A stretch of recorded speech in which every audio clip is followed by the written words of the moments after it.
இன்று சென்னைக்கு அடுத்தபடியாக கோவை மாநகரில்தான் அரசுக்கு வருவாய் ஈட்டித் தருகிறது.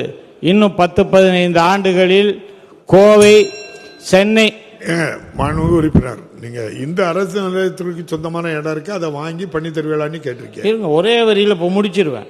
அதுக்கு அந்த கோயம்புத்தூர் எல்லாருக்குமே தெரியும், தொழில் நகரம் நல்லா இருக்கு. அந்த வரலாறு நேரம் இல்ல முடிங்க இல்ல, அதுதான் தெரியுமா எல்லாருக்கும். தொழில் வேலை வாய்ப்பு ஐயா உங்களுக்கு ஈஸியா முடியும். 10-15 ஆண்டுகளில் சென்னைக்கு அடுத்தபடியாக ஏன் கோவை தான் தமிழகத்தின் தலைநகராக மாறக்கூடிய ஒரு சூழ்நிலை இருப்பதால் அங்கு தொழிற்பேட்டைகள் அதிகமாக இண்டஸ்ட்ரிகள் வந்தால்தான் மக்கள் அங்கு அதிகமாக வாழ்கிறார்கள். ஆகையால் அங்கு ஒரு தொழிற்பேட்டை அமைக்க முன் வருவீர்களா என்று தங்கள் மூலமாக கேட்டு அமர்கிறேன். மாண்புமிகு அமைச்சர் அவர்கள். மாண்புமிகு பேரவைத் தலைவர் அவர்களே, மாண்புமிகு உறுப்பினர்கள் கோயிலிடத்தில் தொழிற்பேட்டை அமைத்து தர வேண்டும் என்று கேட்டிருக்கிறார். ஏற்கனவே கரூர் மாவட்டம் கரூர் ஆத்தூர் தொழிற்பேட்டை இந்து சமய அறநிலையத்துறை நிலத்தில் 1992ஆம் ஆண்டு 99 மனைகளுடன் அமைக்கப்பட்டு தொழிற்சாலை இயங்கி வருகிறது.